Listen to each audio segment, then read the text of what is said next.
Hello दोस्तों, good morning. स्वागत है एक बार फिर से आप सभी का एमजेटी एजुकेशन में। दोस्तों आज है 20 अगस्त। आज की वीडियो में हम लोग बात करेंगे 20 अगस्त 2022 के मोस्ट इंपोर्टेंट करंट अफेयर के क्वेश्चंस के बारे में। वीडियो अगर पसंद आएगी तो इसे लाइक और शेयर जरूर करना। चैनल पर नए आए हो चैनल को सब्सक्राइब करके बेल आइकन को प्रेस करना, जिससे आने वाली वीडियोज का नोटिफिकेशन आप तक पहुंचता रहे। इसकी पीडीएफ फाइल और क्विज आपको बिल्कुल फ्री में मिल जाएगी हमारे एप्लीकेशन एमजेटी ऐप पर। गूगल प्ले स्टोर पर जाकर के आप एमजेटी ऐप डाउनलोड कर सकते हो। और हाँ दोस्तों, श्री कृष्ण जन्माष्टमी ऑफर चल रहा है टेक्स्ट बुक का।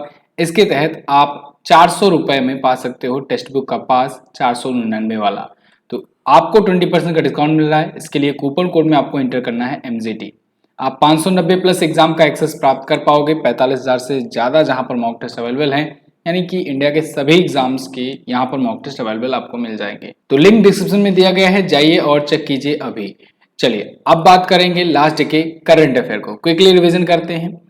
अभी हाल में सिक्किम के मुख्यमंत्री ने अम्मा और वात्सल्य योजना शुरू करी है। देखिए वात्सल्य योजना जो है ये उत्तराखंड की भी योजना है, तो आप कंफ्यूज मत होना। इससे पहले उत्तराखंड ने लॉन्च किया था, अभी रिसेंटली सिक्किम ने लॉन्च किया है। अगस्त 2022 में अरुणाचल प्रदेश में ड्रोन द्वारा आसमान से दवा डिलीवरी का सफल प्रक्षेपण किया गया। अब इसमें भी लोग कंफ्यूज हो सकते हैं। एक ऐसे ही मेडिसिन फ्रॉम स्काई योजना है, वो तेलंगाना की योजना है, तेलंगाना सरकार की, तो वो भी आप याद रखेंगे। यहाँ पर भी आसमान से दवा की डिलीवरी के लिए एक परीक्षण किया गया है ड्रोन द्वारा। भारत और चाइना समेत कई और देशों के बीच में दोस्तों वोस्तोक सैन्याभ्यास हुआ। भारत, चाइना, इसके अलावा मंगोलिया और बेलारूस, बहुत सारे देश इसमें शामिल थे। ये रसिया में हुआ, रसिया भी इसमें शामिल था। वोस्तोक, ठीक है, ये रसिया में होगा। ठीक है, 30 अगस्त से शुरू होगा। Make in India number 1 mission शुरू किया गया है अभी हाल ही में। अरविंद केजरीवाल जी ने इसे शुरू किया है। ये थोड़ा सा मिसप्रिंट हो गया है। अरविंद केजरीवाल ने शुरू किया है, दिल्ली के सीएम हैं। कर्नाटक राज्य सरकार ने खिलाड़ियों को 2% आरक्षण देने की घोषणा करी है। अभी हाल ही में रक्षा मंत्री राजनाथ सिंह ने भारतीय सेना को F-इंसास और निपुण सिस्टम या एक प्रकार से कहें हथियार सौंपे हैं, जिस वजह से भारतीय सेना के जो जवान हैं वो और ज्यादा हाईटेक हो गए हैं। ऑलराउंडर केविन ओब्रायन जो कि आयरलैंड के हैं, इन्होंने संन्यास की घोषणा कर दी है अंतर्राष्ट्रीय क्रिकेट से। मास्टर कार्ड के ब्रांड एम्बेसडर बनाए गए लक्ष्य सेन, किदम्बी श्रीकांत, सात्विक साईराज, चिराग शेट्टी। अभी हाल ही में महाराष्ट्र में दोस्तों देय महंगाई भत्ते में 3% की वृद्धि कर दी गई है। और बीसीसीआई के पूर्व सचिव अमिताभ चौधरी का निधन हो गया है। ये तो टॉप 10 करंट अफेयर के क्वेश्चन थे कल की वीडियो से। अच्छा, कल की वीडियो जिन लोगों ने नहीं देखा है उसको जरूर देख लें, ठीक है। और कल वीडियो काफी लेट आई थी, दिन में आई थी क्योंकि सुबह में नहीं बन पाई थी, तो आप लोग जरूर देख लीजिएगा जाकर के कल वाली वीडियो। फिलहाल शुरू करते हैं आज का करंट अफेयर। पहला क्वेश्चन आपके सामने, 19 अगस्त को निम्न में से कौन सा दिवस मनाया जाता है? तो 19 अगस्त को दोस्तों विश्व फोटोग्राफी दिवस मनाया जाता है, और इसी दिन विश्व मानवतावादी दिवस भी मनाया जाता है। यानी उपरोक्त ए और बी ऑप्शन दोनों ही आपका यहाँ पर करेक्ट हो जाएगा। तो विश्व मानवता दिवस, मानवतावादी दिवस और विश्व फोटोग्राफी दिवस दोनों ही डे मनाया जाता है 19 अगस्त को। और यहाँ पर आप आर्टिकल भी देख पाओगे इसके रिगार्डिंग दोनों के। विश्व फोटोग्राफी दिवस 1839 से मनाया जाना शुरू हुआ है दोस्तों। कोडक ने पहले डिजिटल कैमरे का आविष्कार किया था, इन्वेंशन किया था, ये भी आप याद रखेंगे। इस बार की थीम है पैंडेमिक लॉकडाउन थ्रू लेंस। विश्व मानवतावादी दिवस की बात करें तो मानवतावादी दिवस 2009 से मनाया जाना शुरू हुआ, और इस बार की थीम है इट टेक्स ए विलेज।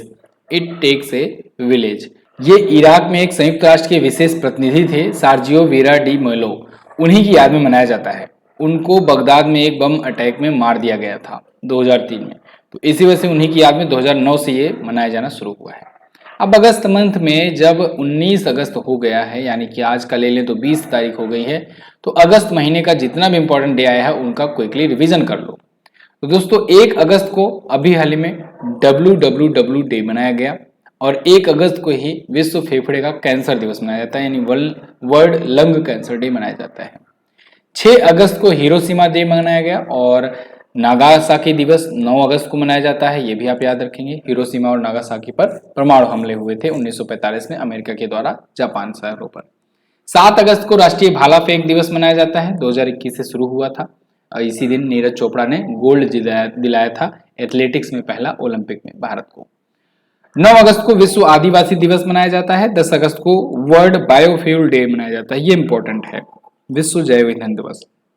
10 अगस्त को ही विश्व शेर दिवस मनाया जाता है। 12 अगस्त को 3 महत्वपूर्ण दिवस मनाए जाते हैं, एक तो विश्व हाथी दिवस, दूसरा विश्व संस्कृत दिवस और एक और अंतर्राष्ट्रीय युवा दिवस। 13 अगस्त को वर्ल्ड ऑर्गन डोनेशन डे मनाया जाता है, ये भी इंपॉर्टेंट है, ये भी आप याद रखेंगे। 14 अगस्त को विभाजन विभीषिका स्मृति दिवस मनाया गया है, ये भी आप याद रखेंगे क्योंकि पिछली बार ही इसकी शुरुआत हुई है, विभाजन विभीषिका स्मृति दिवस। और इसके बाद 2 इंपॉर्टेंट डे मैंने अभी बताया आपको। आगे बढ़ते हैं। हाल ही में कहां पर देश की पहली double decker AC electric bus शुरू की गई? तो दोस्तों देश की पहली double decker AC electric bus की शुरुआत हुई है अभी हाल ही में मुंबई में। मुंबई में अब डबल डेकर की एसी वाली बस चलेगी, वो भी इलेक्ट्रिक वाली। खास बात तो यहाँ पर इलेक्ट्रिक वाली ही है, क्योंकि इससे पहले डबल डेकर बस तो चलती थी बहुत पहले से ही और एसी भी चलती थी, लेकिन इलेक्ट्रिक वाली, ऐसी इलेक्ट्रिक बस हो जो डीजल पेट्रोल से ना चलती हो, डबल डेकर हो और एसी वाली सुविधा हो, ये पहली बार शुरू किया गया है मुंबई में। ठीक है, नितिन गडकरी जी ने इसे लॉन्च किया है। नितिन जयराम गडकरी दोस्तों आपको बता दें महाराष्ट्र से ही हैं। ओके, तो इन्होंने वहां पर लॉन्च किया है। बस का नाम है स्विच EIV 22। ये अशोका लेलैंड की सहायक कंपनी है स्विच मोबिलिटी, उसी के द्वारा बनाई गई है। ठीक है, स्विच EIV 22 इसका नाम होगा। अच्छा, नितिन गडकरी जी ने एक और डाटा दिया, जैसे कि हर भाषण में ये दिया करते हैं।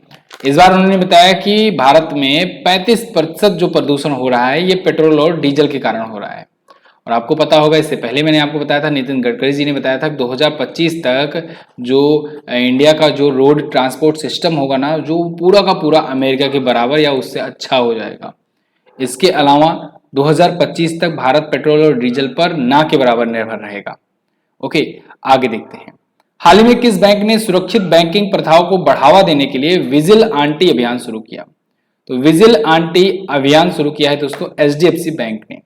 बैंकों के सुरक्षित बैंकिंग प्रथाओं को बढ़ावा देने के लिए, मतलब कि बैंकों की सेफ्टी के लिए, अकाउंट्स की सेफ्टी के लिए, धोखाधड़ी से लोगों को बचाने के लिए। तो यहाँ पर इन्होंने शुरू किया है विजिल आंटी नाम का एक कॉमिक कैरेक्टर होता है। विजिल आंटी आप जानते भी होंगे, तो कॉमिक कैरेक्टर है, उसी के थ्रू इन्होंने एक प्रकार से प्रमोट किया है, जिससे प्रमोट किया जा सके कि बैंकिंग फ्रॉड से कैसे बचा जाए, फ्रीडम फ्रॉम फ्रॉड। ओके, तो साइबर फ्रॉड वगैरह से मनी लॉस्ट की घटनाएं जो बहुत ज़्यादा सुनने को मिलती हैं, इन्होंने बताया कि 74% इंडियंस जो हैं वो कभी रिकवर नहीं कर पाते अपनी मनी, अगर उनके साथ कोई बैंकिंग धोखाधड़ी हो जाती है तो।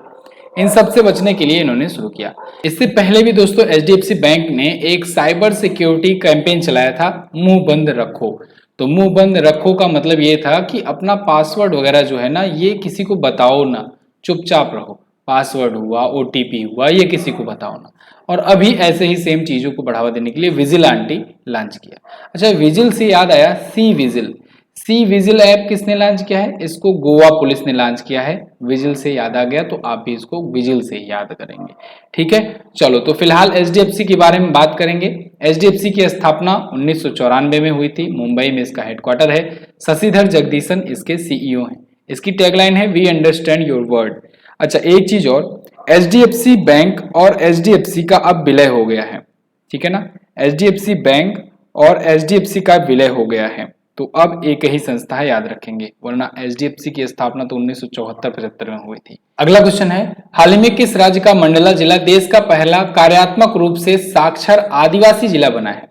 तो अभी हाल ही में मध्य प्रदेश का दोस्तों मंडला जिला जो है ये देश का पहला कार्यात्मक रूप से साक्षर आदिवासी जिला बन गया है। यहाँ पर आप आर्टिकल देख पाएंगे, MPs tribal dominated Mandla has become fully functionally literate district. तो ये वहां के मंत्री ने किया है घोषणा इसके बारे में कि मध्य प्रदेश का मंडला जिला जो होगा ये देश का पहला कार्यात्मक रूप से साक्षर आदिवासी जिला होगा। 2020 में दोस्तों निवासियों को कार्यात्मक रूप से साक्षर बनाने के लिए निरक्षरता से आजादी अभियान शुरू किया गया था, और उसी अभियान का ये एक रिजल्ट है एक प्रकार से कि पूरा का पूरा जो जिला है, जितने भी वहां पर जो कार्यात्मक रूप से जो काम करने वाले हैं वो सब साक्षर होंगे। ठीक है, तो कार्यात्मक रूप से सभी साक्षर हो गए हैं।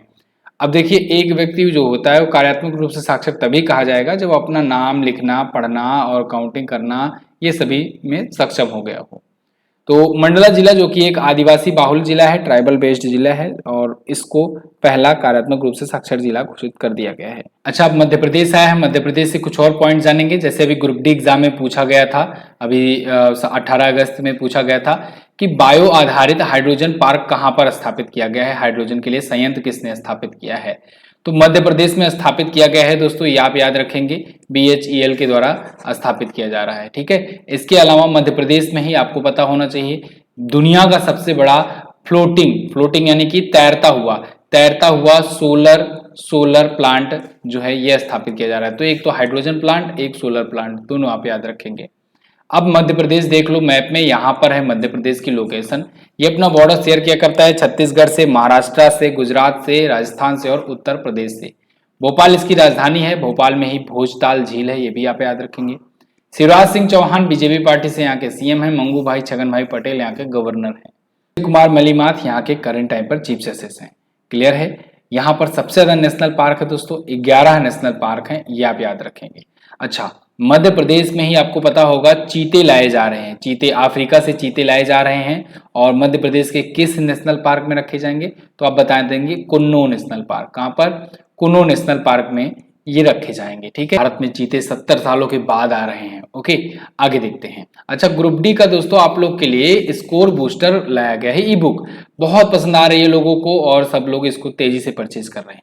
अगर आपका एग्जाम लगा हुआ ग्रुप डी का, तो आप 5000 प्लस वन लाइनर क्वेश्चन का वन लाइनर अप्रोच के साथ इस ग्रुप डी स्कोर बूस्टर को ले सकते हैं, ई बुक को। इसमें 2500 आपको करंट अफेयर मिल जाएगा जनवरी से अगस्त 2022 का, जैसा कि आप देख रहे हैं एग्जाम में 2022 के भी करंट अफेयर को पूछे जा रहे हैं। तो इसमें जनवरी से अगस्त यानी कि 7 महीनों तक का मिल जाएगा।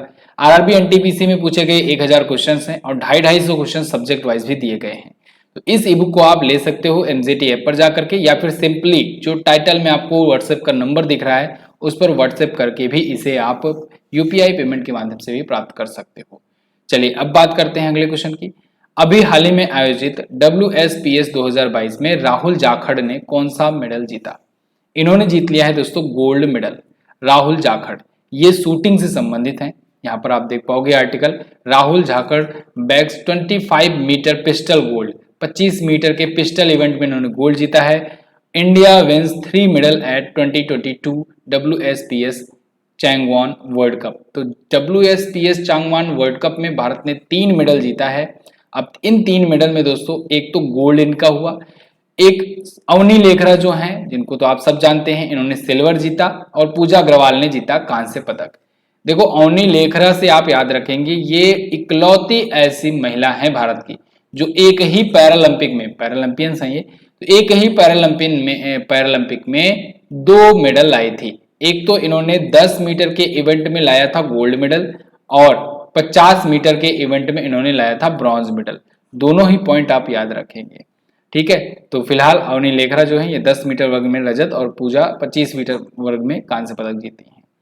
ये हुआ कहां पर था? दक्षिण कोरिया के चांगवोन में आयोजित हुआ था। अगला, पेटीएम ने POS उपकरण लगाने के लिए किस कंपनी के साथ समझौता किया? देखिए पेटीएम से अभी क्वेश्चन पूछे गए, पेटीएम से 2 क्वेश्चन पूछे गए, 2 दिन 17 और 18 दोनों तारीख को। 17 तारीख में क्या पूछा गया था कि अभी हाल ही में RBI ने किस पर बैन लगा दिया, किस बैंकिंग सेवा पर नए अकाउंट ओपन करने पर बैन लगा दिया? तो आपको बताया गया था पेटीएम पर बैन लगा दिया गया है। पेटीएम नए अकाउंट नहीं खोल पाएगा, क्यों? क्योंकि वो चाइना को अपना डाटा लीक कर रहा था। याद आया ना?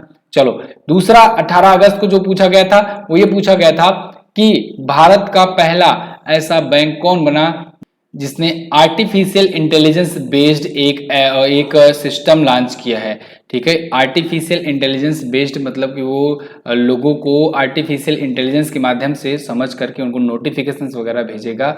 ठीक है, तो बैंकिंग प्रणाली सुविधा इसने लॉन्च किया है। नाम क्या था उसका नाम था पॉप्स। और लॉन्च किसने किया था? पेटीएम ने ही लॉन्च किया है पॉप्स नाम से। ठीक है, याद रखेंगे। तो फिलहाल यहाँ पर क्वेश्चन क्या है, पेटीएम ने POS उपकरण लॉन्च करने हेतु लगाने हेतु किस कंपनी के साथ समझौता किया? तो सैमसंग के साथ इसने समझौता किया है पेटीएम ने। अब देखो इससे क्या होगा, पेटीएम जो है ये सैमसंग के साथ समझौता इसलिए किया है कि सैमसंग के जो शोरूम है ना, वहां पर जो भी उसके सैमसंग के जो भी टीवी, फ्रिज, कूलर जो भी बिकेंगे, ठीक है ना, जो भी मोबाइल वगैरह बिकेंगे, तो वहां पर उन स्टोर्स पर जो पेटीएम का POS है इसका यूज करके कर पाएंगे पेटीएम।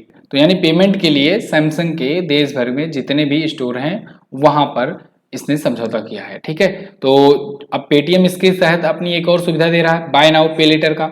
इससे क्या होगा, इससे पेटीएम पोस्टपेड के जरिए 60,000 रुपए प्रति माह तक के लोगों को क्रेडिट मिल जाया करेगी। बाय नाउ पे लेटर वाली सुविधा, मतलब कि अभी परचेज कर लो, अगले महीने की 4 तारीख से लेकर के 5 तारीख के बीच में आप पेमेंट कर देना।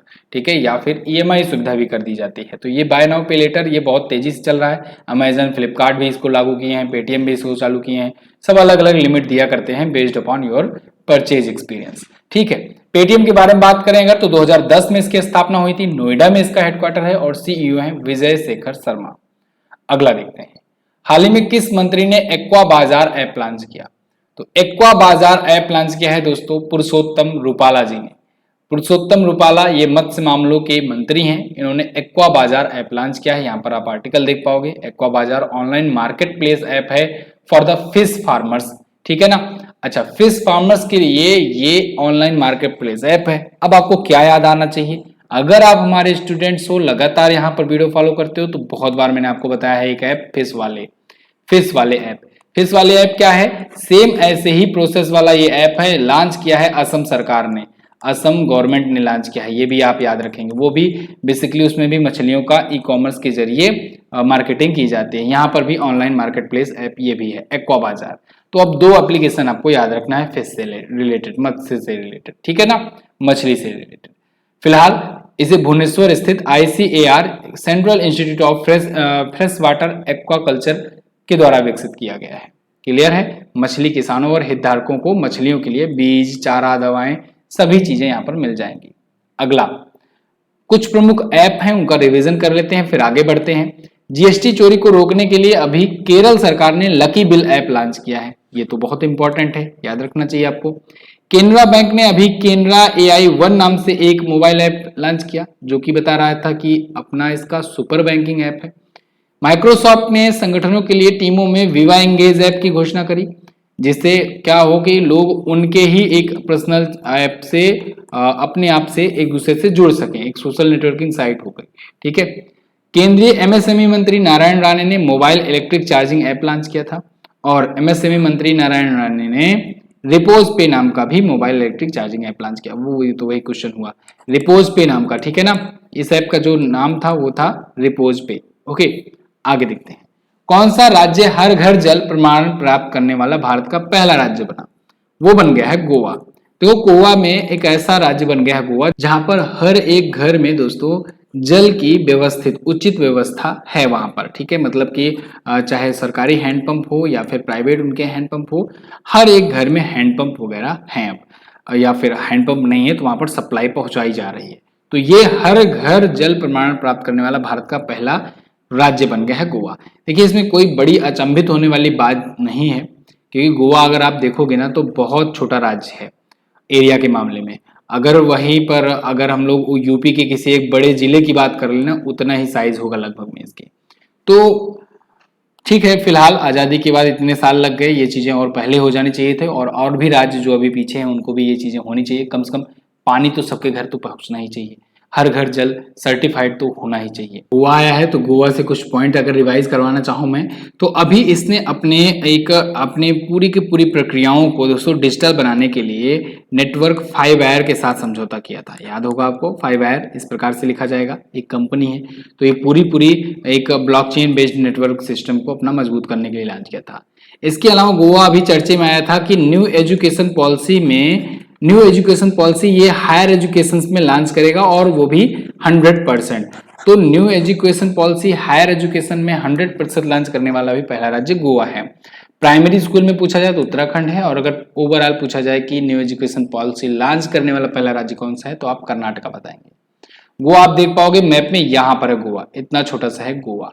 ठीक है, महाराष्ट्र और कर्नाटका से अपना बॉर्डर शेयर किया करता है। पणजी इसकी राजधानी है। मात्र 2 जिले हैं यहाँ पर, मायम झील, नेत्रावाली बबलिंग झील, आरंबोल, स्वीट वाटर लेक, ये यहाँ की प्रमुख झीलें हैं। अंसी नेशनल पार्क पूछा जाता है, इसे आप याद रखेंगे, और भगवान महावीर वन्यजीव अभ्यारण्य पूछा जाता है। ठीक है, आगे देखते हैं। हाल में सरकार द्वारा DCGI प्रमुख VG सोमानी के कार्यकाल को कितने महीनों के लिए बढ़ाया गया? तो DC जनरल जो है, DCGI के जो प्रमुख हैं VG सोमानी, इनका कार्यकाल 3 महीनों के लिए बढ़ाया गया है। अब देखिए ऐसा नहीं है कि 3 महीने के लिए बढ़ाया गया बहुत ज्यादा इंपॉर्टेंट हो जाता है। इंपॉर्टेंट इसलिए होता है कि ये चर्चे में आ गए हैं। जब ये चर्चे में आ गए हैं, drug controller general of India हैं, तो दोबारा से जब चर्चे में आए हैं तो इनसे पूछा जा सकता है इनका पद।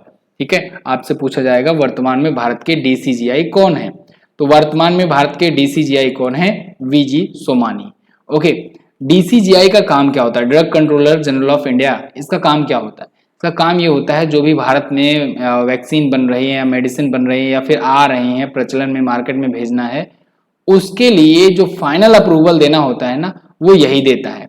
ठीक है, फॉर एग्जांपल अभी जब कोरोना की वैक्सीन आ रही थी तो आपको पता होगा कि उसमें उस टाइम पर ये सुनने में आता था कि डीसीजीआई को मंजूरी मिल गई है, डीसीजीआई की मंजूरी मिल गई है, या फिर डीसीजीआई की मंजूरी मिलना अभी बाकी है। ठीक है, तो जब तक इसकी मंजूरी नहीं मिल जाती है तब तक आप मार्केट में कोई भी मेडिसिन, कोई भी वैक्सीन बना करके नहीं बेच सकते हो। ठीक है, फिलहाल नई दिल्ली में इसका हेडक्वार्टर है और इनका नाम याद रखना है आपको, वीजी सोमानी। ठीक है, अगला, हाल ही में मुफ्त में पीरियड प्रोडक्ट देने वाला पहला देश कौन बना? वो बन गया है स्कॉटलैंड। स्कॉटलैंड ने घोषणा करी हुई है दोस्तों कि वो अपने देश में फ्री में टैम्पॉन्स और पैड्स देगा, प्रोवाइड करेगा। ठीक है, तो निःशुल्क उपलब्ध कराने वाला ये पहला देश बनेगा। हालांकि यहाँ भी मैं कहना चाहूंगा स्कॉटलैंड भी बहुत ज्यादा आबादी तो है नहीं, ठीक है, लेकिन ये चीजें की हैं और ये अच्छा इनिशिएटिव है। तो चलिए आपको वर्ल्ड मैप में दिखाता हूँ स्कॉटलैंड है कहाँ पर। तो वर्ल्ड मैप में आप देख पाएंगे सबसे पहले ये रहा अपना प्यारा भारत। यहां से आप आएंगे यूरोपियन कॉन्टिनेंट में। यूरोपियन कॉन्टिनेंट में आते ही आपको दोस्तों यूके के पास आना है, इधर ब्रिटिश आइसलैंड्स में। ब्रिटिश आइसलैंड्स में आप आएंगे यूके के पास। यूके 3 देशों के समूह को कहते हैं। यहाँ पर आप ये जो देख पा रहे हो ना ये चीजें, ये पूरा का पूरा ब्रिटेन आइसल्स कहा जाता है। कई बार मैंने आपको बताया हुआ है। यूके जो है, यहाँ पर देखो 3 देश हैं एक्चुअली में, पूरा मैं फिर से बता दे रहा हूँ। एक है इंग्लैंड, एक है वेल्स और एक है स्कॉटलैंड। जब इंग्लैंड, वेल्स और स्कॉटलैंड मिल जाता है तो फिर इसे कहा जाता है, इस इतने एरिया को दोस्तों कहा जाता है यूनाइटेड किंगडम, जिसे एक देश के रूप में माना जाता है, एक ही झंडा है इनका। और अगर यहां पर आयरलैंड एक देश है आपको, यहां पर अगर नॉर्दर्न आयरलैंड को भी जोड़ दिया जाता है तो ये पूरा का पूरा जो एरिया बचता है ये हो जाता है ब्रिटेन। ठीक है, तो यहां पर देखो एक इन तीनों यानी यूके के ही अंदर एक जो पार्ट है स्कॉटलैंड का, इसी के बारे में हम लोग बात कर रहे हैं। स्कॉटलैंड ने ऐसा चीजें किया है। ठीक है, तो याद रखेंगे आप कि जो इंग्लैंड है, वेल्स है और स्कॉटलैंड, ये तीनों मिल करके यूके बनाते हैं। और फिर अगर नॉर्दर्न आयरलैंड जोड़ दिया जाए तो फिर ये बन जाता है दोस्तों ब्रिटेन। स्कॉटलैंड की कैपिटल होती है एडिनबर्ग और करेंसी होती है पाउंड स्टर्लिंग। क्लियर है बिल्कुल। तो ये तो थे दोस्तों आज के दिन के टॉप 10 करंट अफेयर के क्वेश्चंस। आई होप आपको वीडियो आई होगी पसंद। अगर वीडियो पसंद आई है तो इसको लाइक कीजिएगा, शेयर कर दीजिएगा अपने दोस्तों के पास। और ये जो जीके स्कोर बूस्टर है इसको लेना मत भूलना, बहुत सारे बच्चे इसको ले रहे हैं, आप लोग भी इसे ले सकते हैं। 2500 प्लस करंट अफेयर का वन लाइनर फॉर्मेट में, वन लाइनर अप्रोच के साथ आपको जनवरी से अगस्त तक का करंट अफेयर मिल रहा है। एनटीपीसी में पूछे गए 1000 क्वेश्चंस मिल रहे हैं और 250 क्वेश्चंस करके सभी सब्जेक्ट को कवर कराया जा रहा है। तो आप इस ई बुक को मात्र 49 रुपए में प्राप्त कर सकते हो। यूपीआई के माध्यम से, गूगल पे, फोन पे के माध्यम से आप ले सकते हो। व्हाट्सएप नंबर डिस्क्रिप्शन में दिया गया है, व्हाट्सएप ही करना, कॉल मत करने लग जाना। ठीक है, आप एमजीटी ऐप से भी जाकर इसे ले सकते हो। लास्ट डे के क्वेश्चन की बात करेंगे तो चेहरा पहचान प्रणाली का ट्रायल करने वाला पहला एयरपोर्ट पूछा गया था। हैदराबाद हवाई अड्डा ने ऐसा किया है। और सुल्तान अजलान शाह कप का संबंध ये हॉकी से है। ये 2 क्वेश्चन मैंने पूछे थे, लेकिन चूंकि वीडियो बनी थी दोपहर में तो बहुत कम लोगों के ही नाम आ पाए थे, लेकिन फिर भी 7 लोगों के नाम मिले हुए हैं। टॉप 10 में हम लोग टॉप 10 को तो नहीं पाए क्योंकि वीडियो 2 या 3 बजे के आसपास में अपलोड हुई थी कल दिन में। तो फिलहाल इन लोगों ने तो वीडियो देख ली है, आप लोग भी जाओ वीडियो देख लेना। उषा साहू, रविकांत कुमार, राजन तिवारी, आदर्श, ऋतु अग्रवाल, रवि सिंह और कमल बंसल, इन सभी लोगों ने डिटेल के साथ आंसर किया था। आज का क्वेश्चन क्या है आपके लिए? आपके लिए आज का क्वेश्चन है, किस राज्य सरकार ने अमृत क्रीड़ा दत्तू योजना के तहत चुने गए खिलाड़ियों को सम्मानित किया? तो अमृत क्रीड़ा दत्तू योजना कहाँ की है ये आपको बताना है। बीसीसीआई के वर्तमान सचिव कौन है? अभी पूर्व सचिव का निधन हुआ ना, वर्तमान सचिव कौन है ये आप बता दीजिए। दोनों क्वेश्चंस के बारे में जो भी पता होगा डिटेल में जरूर प्रयास करना, कोशिश करना एक्सप्लेन करने का। और इसकी पीडीएफ और क्विज आपको मिल जाएगी हमारे एप्लीकेशन पर, तो आप एमजीटी ऐप पर जाकर सब प्राप्त कर सकते हैं। चलिए बहुत बहुत धन्यवाद दोस्तों वीडियो को यहाँ तक देखने के लिए। मिलेंगे अगली वीडियो में, तब तक के लिए नमस्कार, जय हिंद, वंदे मातरम।